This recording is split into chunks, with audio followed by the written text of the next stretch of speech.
All right, everybody. Hello. Welcome to the show. Sorry if I'm a couple minutes late because I was a little bit flustered, but my name is Stephen D. Kelly. This is the Stephen D. Kelly Show, and this is TruthCat Radio, www.truthcatradio.com, and it's still August 29th. For some reason, I didn't get my social security check. They said, it'll come in the 30th. I was like, what? I figured they're holding it back to get a little extra interest they could pay for, I don't know, $150,000 loans to illegal aliens to buy homes in California, something like that. Maybe, I don't know. But anyway, as I mentioned, this is Truth Cat Radio, the one and only. It's now 6:03 p.m., and like I said, it was August 29th, 2024. But I don't have a title for you yet, but we're kind of coming off the Mafia Gary thing, and trust me, that's not going to go away. But what I want to do, aside from devoting the whole show to that stuff, I need to review some other things and also lead us into some new areas that we're going to be going into, other battles above and beyond these, low life that we've been dealing with. We'll move on to other types of low life, higher ranking low life, maybe higher class of low life, perhaps. Anyway. First of all, I just want to mention a couple current events, of course. The situation in Ukraine, the situation in the Middle East. I'll start with Israel, naturally. I don't want to spend too much time, but there have been exchanges between Israel and Lebanon. They're doing everything they can to get the wider war with Iran, even though Iran, for the most part, seems like they're the ones that are, every day that goes by, cooling off and less inclined to do a massive retaliatory strike, which is strange. At the same time, they could just be building up their stockpile of Russian weapons and anti-aircraft missiles and this sort of thing. That would make a lot of sense, too.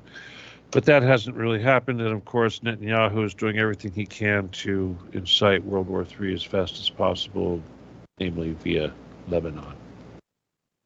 And, of course, the Gaza thing. Massacre, genocide, whatever you want to call it. The latest thing in Gaza is that you may have heard there's been a polio outbreak, and it's extremely important that people are able to get into Gaza so that they can administer polio vaccines to the residents of Gaza, lest they all come down with polio. This is, of course, incredible theater. Ukraine, on the other hand, is the war that just keeps on going in slow motion, almost like, and at the same time, it's almost like if it will it just end already. If they had any kind of brains, if Zelensky and those guys had any kind of brains, obviously they would have ended it. But just to kind of give a little update why the things that are going on right now are important.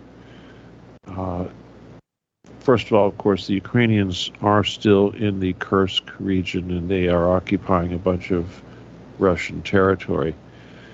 And they're not on any sort of offensive anymore. There's no way that they could reach their objective, which was the Kursk nuclear power plant, and there's no way that they're going to be able to move forward and take new territories. So they're actually starting to dig in and make trenches, which is pretty much a defensive thing. They want to use that territory as a bargaining chip, even though they expended the cream of the last of their troops to do this. There was one quick side note. Turns out that Elon Musk actually disabled their Starlink communication systems shortly after the entry of Kursk, and this allowed them or disabled them in such a way that their communications were hampered so much that it basically slowed down and made it impossible for them to capture their objective, which was the nuclear power plant, which would have been a significant problem if these people had done that. So that was a Hail Mary a thing to do. And what's happening on the rest of the front line is that the Russian troops are now capturing villages and cities with no opposition, almost intact, and they're taking weeks or less now to do this instead of months. So there aren't too many major cities left, but what's left of the defensive works, the lines that they had are gone. And of course, the mobilization efforts to get soldiers off the street to fill their, the meat grinder. It's getting so bad now that they're actually pulling women off the street. Not young girls, but women, somebody's mom, to go fight in the trenches. It's amazing. I couldn't believe it. I mean, it's one thing to grab men off a bus going to work, but a woman going shopping, put her in a uniform and stick her in the front lines with a gun. Incredible. Now, the biggest problem, of course, with that Kursk operation is that being that they're closer into the interior of Russia and being that they're actually violating Russia proper now, which is something the Russians take very, very seriously. The problem is that they're using American equipment to do it, and more than likely there's American advisors. And the biggest problem, of course, of all, is that they keep screaming for using long-range weapons, especially the recent acquisition of F-15, F-16 fighters from the Netherlands, I believe. They've got 15 of these things, and they're ready to launch their Storm Shadows and whatever have you missiles.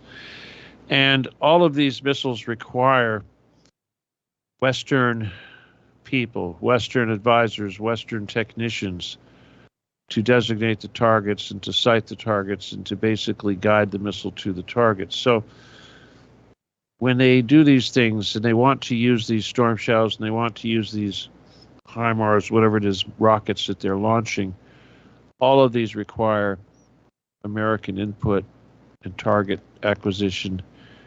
And this is being done on Russian soil to kill Russian citizens. So Russia's taking this very seriously. And Sergei Lavrov, the, whatever you want to call him, the head diplomat for Russia, basically came out and said that you're talking about nuclear weapons. The people that are doing this are playing with matches, and the people that are responsible for these children that are playing with the matches are armed with nuclear weapons. And they also made it very clear that if nuclear weapons are used, and if Russia decides to activate their nuclear doctrine, that there would be no targets off limits. It wouldn't be isolated to Europe. It would be everywhere, every American presence. And I'm on the coast of California, and I don't want to see one of those tsunamis. So this is serious stuff. And of course, these people that are in charge, especially in charge of the, whatever you want to call it, the Biden-Harris administration puppet show that's going on right now. People like Ariel Sharon, that's a Freudian slip, but Netanyahu, they don't care what they're doing. They're going to do whatever they want right now until Trump comes in. And I personally don't think Trump expects to come in. I think that even though Trump should be a shoo-in, at the same time, I think he's playing a role, and I think he knows that we'll be in World War III before he ever takes office, and I think he knows that he doesn't have to get psyched up too much for the actual role because he's just playing a role, and we're screwed before we ever get there. Now, that is very much a possibility because these guys are a train wreck, and they are doing everything they can to not just bother Iran and these countries, but to bother Russia, which is extremely bad situation. So that could close really quick. Now, I just want to say one thing about the whole Kursk operation is that, in my personal opinion, I don't think that Ukraine actually got one up on Russia. I think that Russia had set this up as a trap. Now, of course, they had to cross minefields and they had to take out limited amounts of resistance to get into this region, but basically it was a trap. This is the sort of thing Russia does. They knew that they would divert precious troops, and now the entire front line is collapsing, and the troops that are in the Kursk region are probably going to be trapped also. They're being killed. I think the latest was out of all the troops that went into the operation, I think it was 10,000 troops. Supposedly 7,000 troops have already been killed, Ukrainian troops that went into the Kursk operation. So that's not too good. And all their armored vehicles, they're already gone. Not too good. And now they think that they just need to fly in there with some F-16s and launch some long-distance rockets at targets deep inside Russia. And needless to say, this is going to lead to not a good thing. So I had to get that out of the way. Uh, Unfortunately, let's see. I'm going to have to talk about the Gary business a little bit. Now, we've done 4 shows and we've got pretty thick into it. And the later part of the show, I really want to get into a different type of mafia and want to show you a little bit more of a variety of how these mafias are, what I'm used to. But let's just say this. Since the last week, since the last show, one of the things that this guy Gary Grinberg did was he basically blasphemed Jesus. Okay, I don't really need to repeat what he said, but he declared war on Christians, Christianity, and he was going to destroy the Jesus cult, something of this nature. And to me, of course, this is just him dropping the mask and losing the facade and showing us exactly what this is all about, because obviously we know. And we have to study that a little bit in the context of the fact that the Hebrew, I don't even want to say Jewish, but the Star of David folk, whatever they are, Satanist types, are the ones that are responsible for this. We know that Gary is a Mossad agent, and we also know that the Andrew Tate brothers we talked about last week were also incarcerated, and apparently they're out on bail or something of that nature right now, and they're all over the internet. And there's all kinds of people defending this stuff. But the thing is that, again, and most confusingly, we have Tate, for instance, bad-mouthing Israel, bad-mouthing Jews. It's all the fault of the Jews. And yet we came out to find out that he is controlled by Mossad. He is actually working for the Jews as he does this. We knew this was true with Gary, who is Jewish, who's hanging out with these guys, who attacks Christianity from a perspective of Jewishness, hiding behind some sort of Muslim thing. Apparently, Gary thinks that he's going to influence massive amounts, millions, even billions of Muslims to attack Christians, Christianity, and destroy the Christ cult, something of this nature. He's been making death threats, but now he's threatening all Christianity and the entire, anyone who, 2.8 billion, whatever it is, people in the world that worship Jesus. Incredible thing to say, especially coming from somebody who is a Jew and who is a Satanist and who is a Mason and all these things. And I don't know what the proper word, the arrogance, the audacity to do this really kind of gives you a glimpse into the thinking of these people and how they believe that they are, well, at least half as powerful as they like to think they are. But to think that this scheme that they've been working on for so long is actually a winning thing. Truly bizarre. Now, of course, I've done what I've done to call out Gary and call out Myron and all these guys, Blazarian, whoever. And I know there's so many more.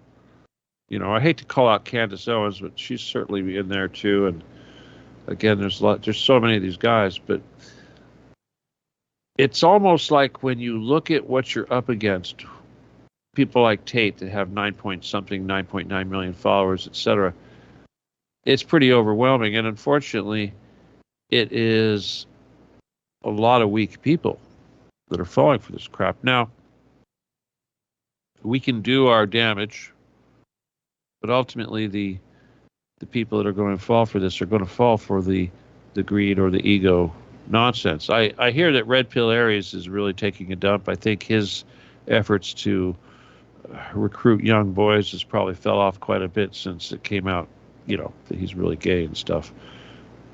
That probably has a small effect on Gary. Judging by Gary's bitching, it would appear that, yes, he is taking a big hit on Twitter, but he's bragging that his Instagram and his TikTok and other platforms are doing really well. Well, we don't do Instagram and we don't do TikTok, but I guess we should. But Twitter, on the other hand, I've noticed that when he shut off his comments. Apparently, whenever he says something, you can't have nobody can comment because overwhelmingly you guys are trashing him. So this is wild. Uh, but the anti-Jesus stuff, though, obviously, this is very strange because I know Muslims. I know quite a few Muslims. Of course, I've been on Iranian TV and press TV and these different. I've dealt with people in Syria. I've I have quite close contacts with people in Syria, not rebels, of course, but people within Damascus and places like that. Anyway, the point is that these people are very pious for the most part. I mean, we're not talking ISIS idiots here; those are the retards. But the ones that are educated, the ones that are good Muslims, that let's just say they don't abuse women. That's for one thing, is for sure. But they do also revere Mary. They do revere Jesus. They revere the prophets. They're all pretty much the same. There's sure Muhammad says some crazy stuff, but for the most part, well, we know they all do. I'm not trying to excuse that, but the thing is that these are not the people that I would think that would want to have anything to do with this trash talking poor money fag like Gary. I mean, money fag, that's really the only word you could use for somebody like that. Somebody that just, they would like to have sex with their money. That's all they care about. But yeah, obviously a good Muslim is not going to say horrible things about Jesus, just like a good Christian. A real Christian is not going to say horrible things about Allah. I mean, my God, the word Allah just means God in Arabic, people. It's like, oh, Allah is not a real God, really? It's like, what do you think? Everybody speaks English? Anyway, it's ridiculous. But point is, that blows me away. And if anything, I would advise people to actually reach out to Muslim people and alert them that this person represents a corrosive, corrupting influence that seeks to take impressionable young people and bring them into Satanism, because ultimately the Muslims are very much anti-Satan, just as we are. Now, of course, the Jews they have some different beliefs. They think that you'll have to figure that out for yourself, but they think of Satan in a little bit different way than we do. Bottom line, I don't see any reason why we can't counter that particular threat that he made in that respect. I like to think that he's on the downward spiral. Unfortunately, I got to tell you, this whole sports betting thing and the numbers and all that, it is relatively large money because, unfortunately, the people that have a lot of money to throw around like to do that. And, that's the thing. That's not going to go away. People are going to continue to be money fags. It's just the way it is. What can we do? Well, ultimately, we have to show Satanists for what they are. Now, ultimately, this is a war against Satan. Anyway, point is that to me, this seems like an easy battle. And I know a lot of people are worried because, there's mafia and these guys are all over the place and they make all these threatening noises. But as this goes on, they seem more and more hollow every day. It's kind of crazy. Now, at the same time, I do expect that the law enforcement will come down on them too. So I don't really think we should really have to worry about that either, because what are they going to do at this point? Anything they do is just going to add to what's coming down on them. It's almost like a trap, like the Russians set for the Ukrainians. But it is mafia, and I just want to say that if anything that we should be learning here when we talk about these mafia guys or these Mason guys or these satanic guys or these Jewish guys or these Nazi guys or these Templar guys or these Caber guys or any of these guys, New World Order guys, Bilderberger guys, CIA guys, NSA guys, it's all the same thing. It's all the same thing. Mossad guys, Shin Bet guys, all the same thing. And even on a local level, it's going to be the same thing. Anybody in any power. And of course, it's greed and it's ego that drives all this stuff. So again, I'm not leaving Gary behind and those Masons over there and wherever it is, Las Vegas, Ohio, Miami, this kind of stuff. But I'm going to bring it back home here to California a little bit because we've still got Gavin Newsom, we've still got Gordon Getty, we've still got the Getty, we've still got lots of tunnels. We've got plenty of Masons and Nazis and all that other stuff going on here too. So I love all the work everybody did, and I want you to keep doing it. But at the same time, I know you like fresh meat.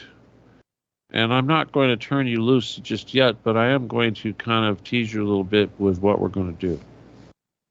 We may even have a short show, but here it goes. A lot of stuff comes to my attention.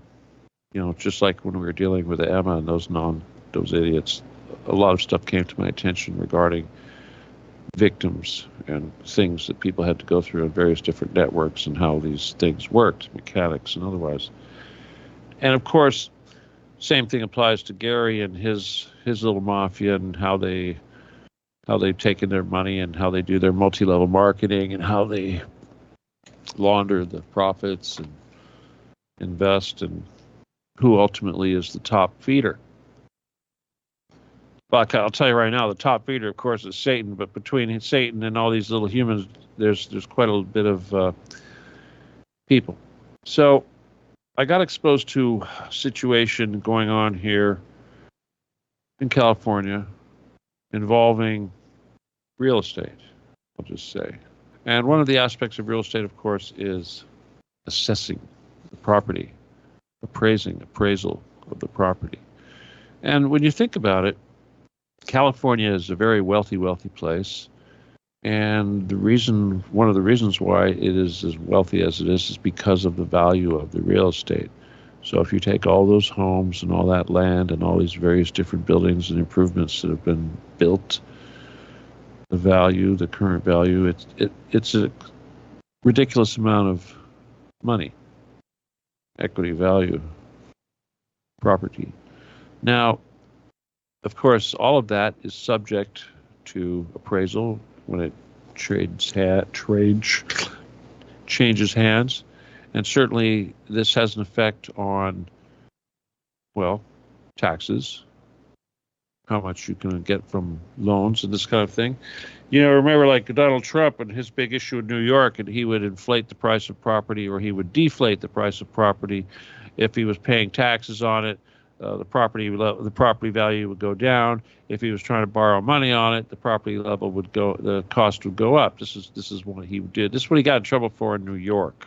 Everybody says he was railroad. No, he actually did that. Anyway, the point is that a lot of this is in the hands of these people that control this one particular thing. Now I personally believe that if you look at all the land in California, it's probably not as valuable as it looks like or it is on paper because of all the radiation coming in from Fukushima and tainting the grass and the water and the cows and the milk and the food and everything else and the people and the babies and the fish and the doggies that go splash, splash in the water in the ocean. You know, I didn't want to take my doggie in the water in the ocean. I don't know I did buy a Geiger counter. I've been meaning to go take it to the beach and see what it does. Anyway, that's just one of those things. But the point is that, well, I want to get to the mafia stuff. That's what's really important. Let me just cut to that. All right. Well, when I was growing up, I learned, not growing up, but I was dealing with doing private eye work and all that. And here in California, I learned that there was a big mafia involving the law enforcement and all of the doctors and judges and everything else.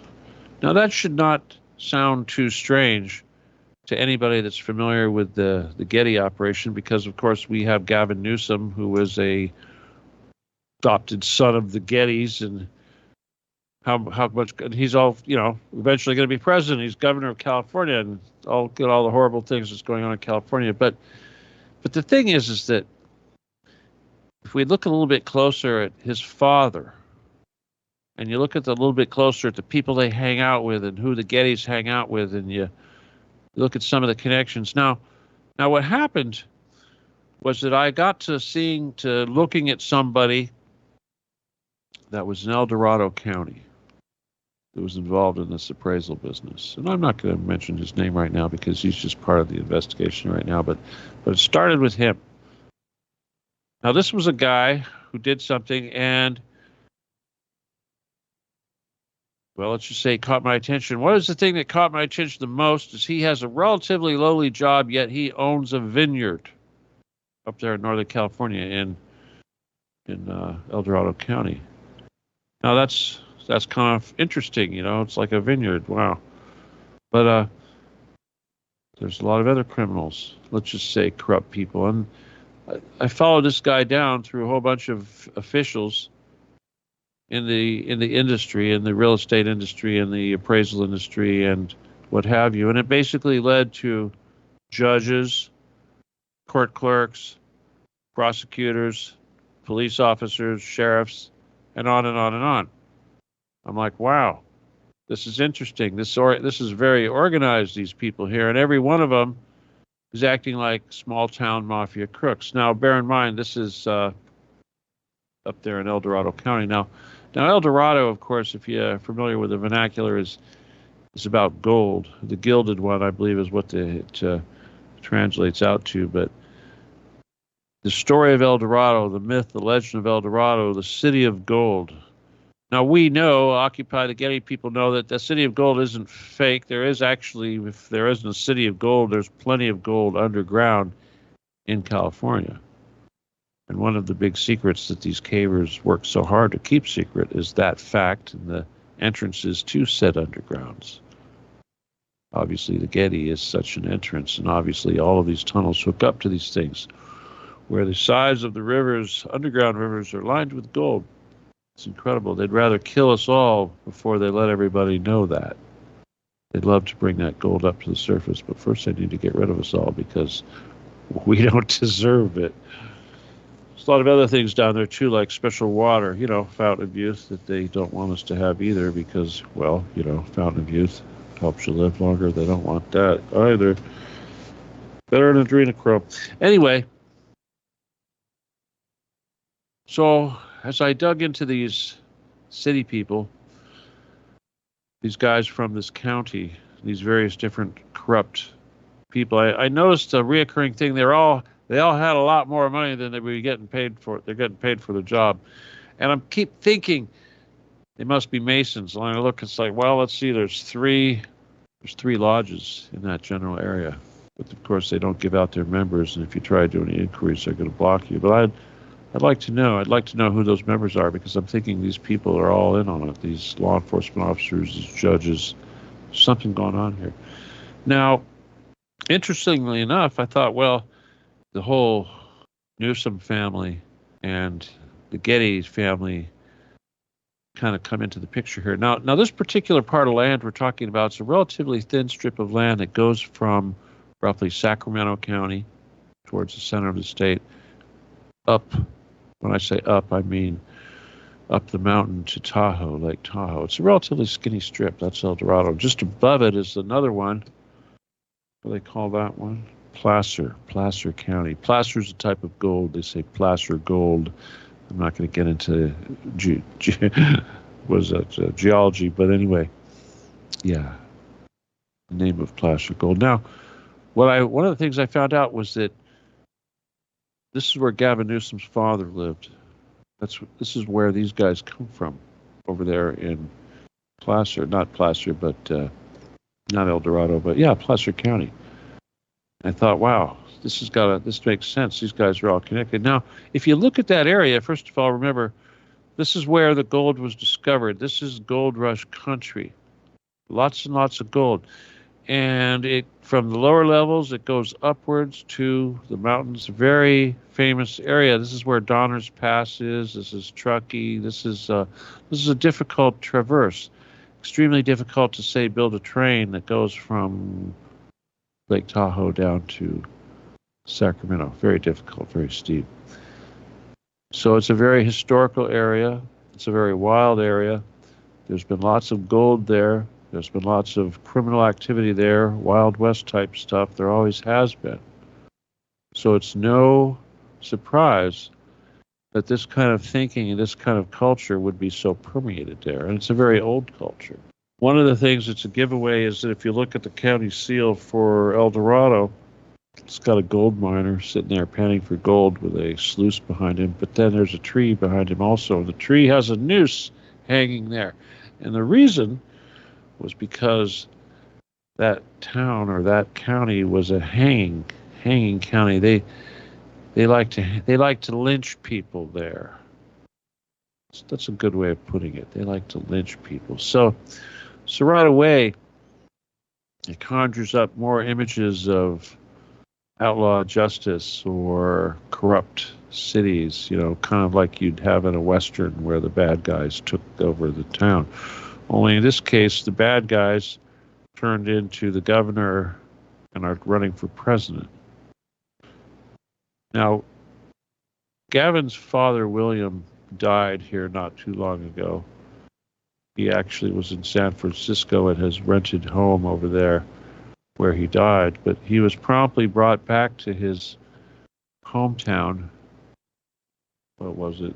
I don't remember the name. It's a cute little folksy name you can look up, but it was in this area of El Dorado, or I'm sorry, Placer County. Now, I have heard for the longest time that Gavin Newsom's father, William, actually had an entrance on his property to the undergrounds. So I'm thinking, why wouldn't he? Why wouldn't he?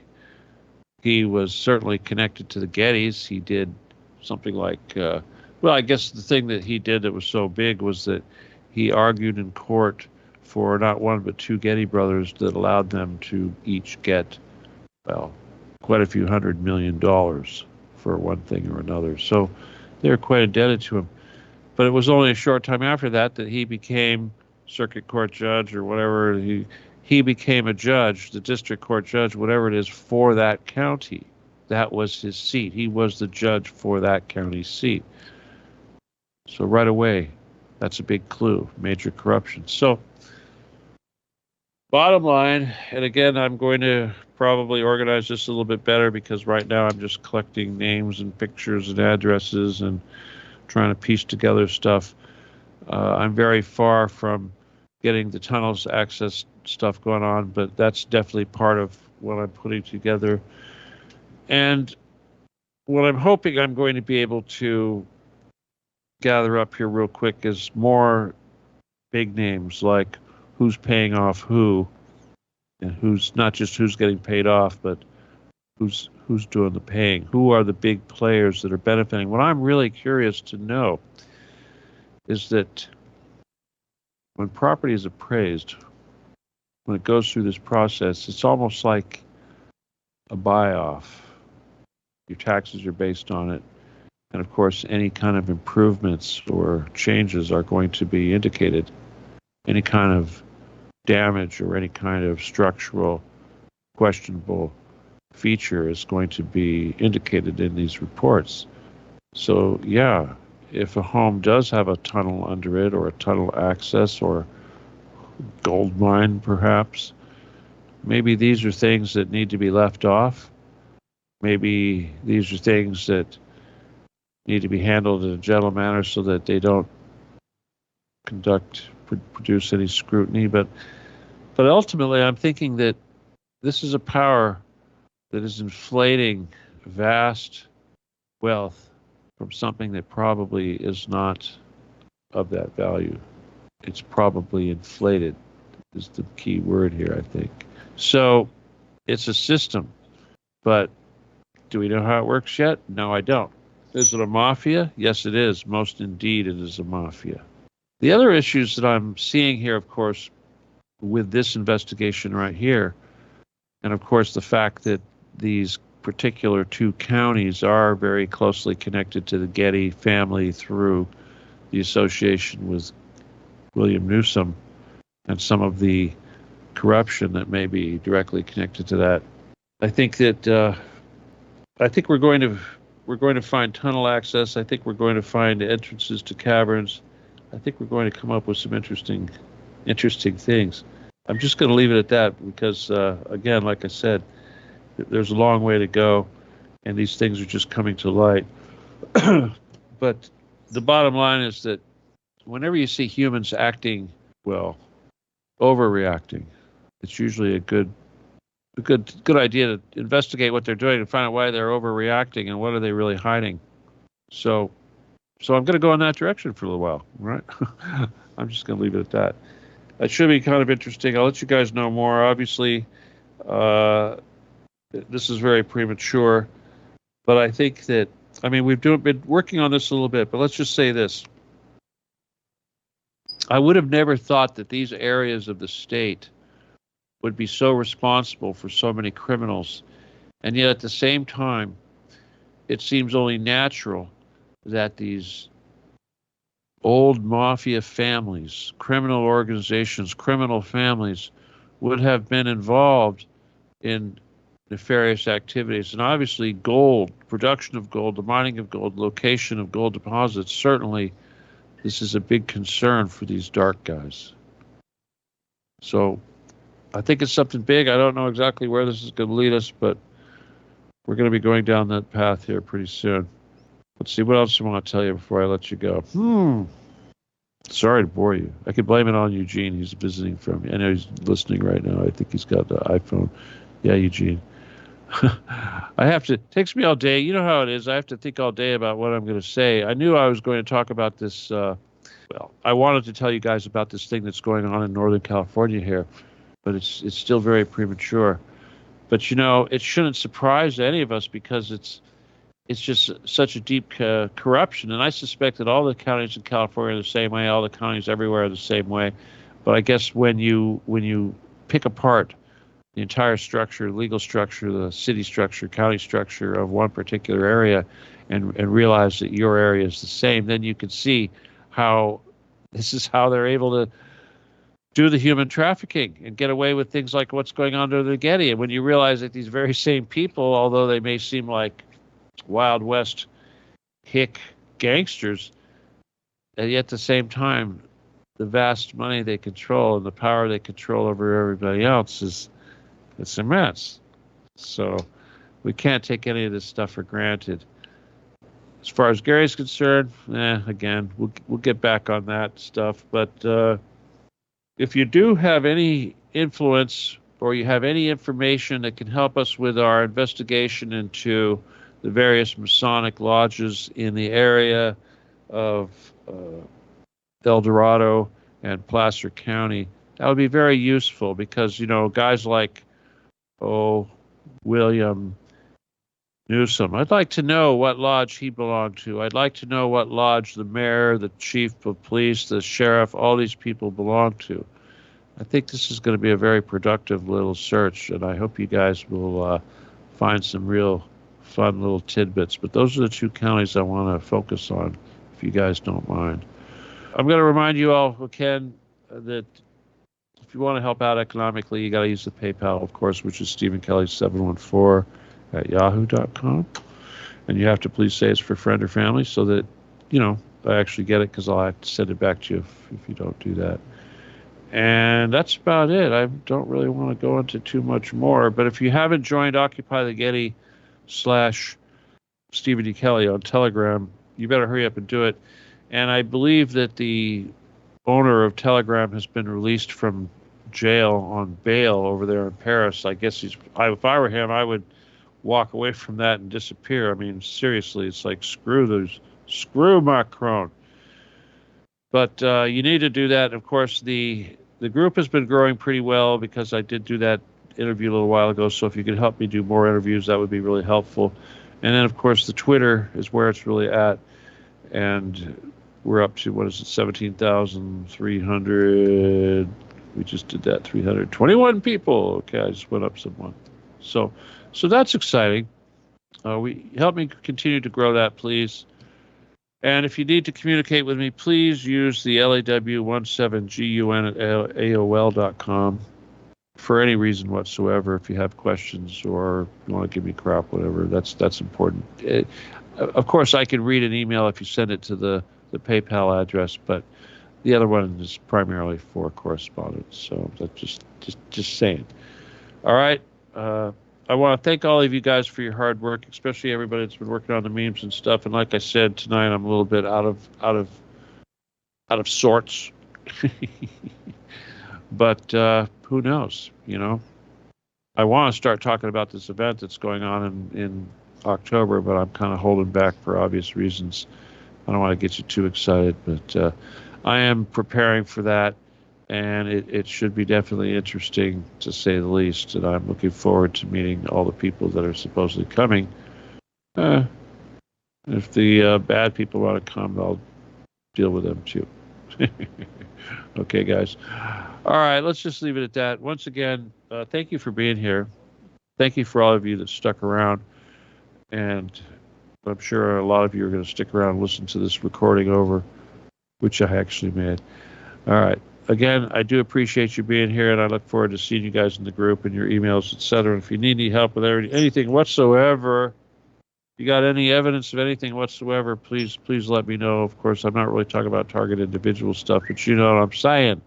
You know anything about tunnels, Masons, Satanists, kidnapping, human trafficking, any of that stuff, let me know. All right? I really would appreciate it. Send me an email. With that, I'm going to let you go. Okay? Again, thank you for being here. My name is Stephen D. Kelly, and this is the Stephen D. Kelly Show.